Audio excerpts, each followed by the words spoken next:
For thousands of years, the lands we now know as Russian Ukraine were home to nomadic tribes and mysterious Bronze Age cultures.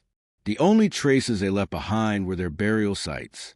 Across the vast southern grasslands, the steppe, these ancient peoples buried their chieftains beneath enormous mounds known as kurgans. The Greek historian Herodotus would later call them the Scythians. Centuries passed, and their lands were overrun by the same waves of nomadic warriors who brought down the Roman Empire. In time, new settlers arrived, the Slavs. They shared a common language and culture, but were divided into many independent tribes. Then came the Vikings from Scandinavia, known in the East as Varangians. They sailed up the great rivers of Russia on daring raids and trading expeditions. According to legend, the East Slavs invited a Varangian leader named Rurik to become their prince and unite the tribes. He accepted, establishing his capital at Novgorod. His dynasty, the Rurikids, would rule Russia for more than 700 years.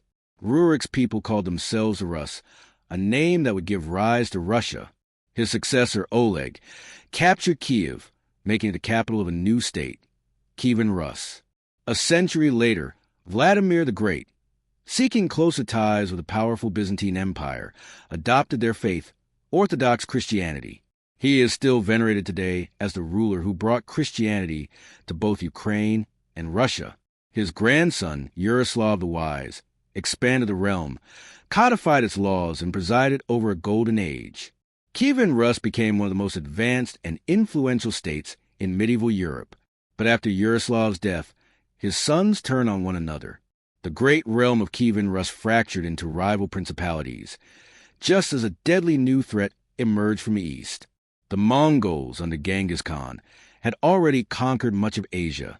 They first struck across the Caucasus Mountains, defeating the Kievan princes at the Battle of the Kalka River, then withdrew. 14 years later, they returned. A vast Mongol army, led by Bada Khan, swept across the land. Cities that resisted were destroyed, their people slaughtered. Only Novgorod was spared, having submitted to Mongol rule. Its prince, Alexander Nevsky, later defended his city again, defeating the Teutonic Knights at the legendary Battle of the Ice, fought upon a frozen lake. He remains one of Russia's most revered heroes. The Mongols ruled as conquerors.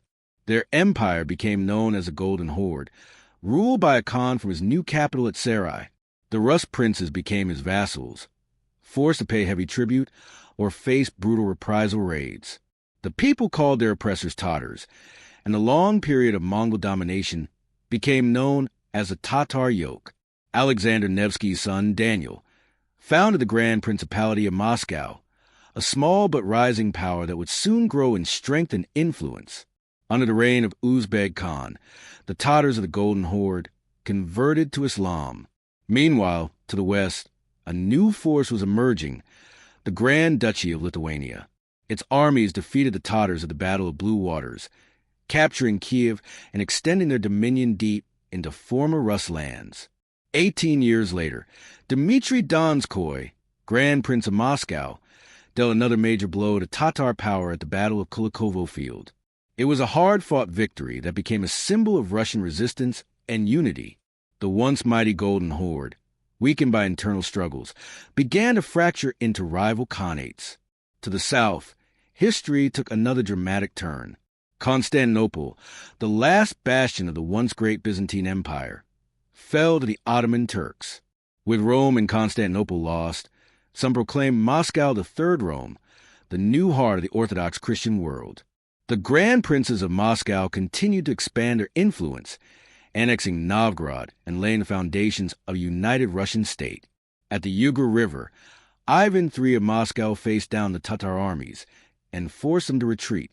For the first time in centuries, Russia had thrown off the Tatar yoke. Under Grand Prince Vasily III, Moscow's power and territory continued to grow. His son, Ivan IV, was crowned the first Tsar of Russia and would go down in history as Ivan the Terrible.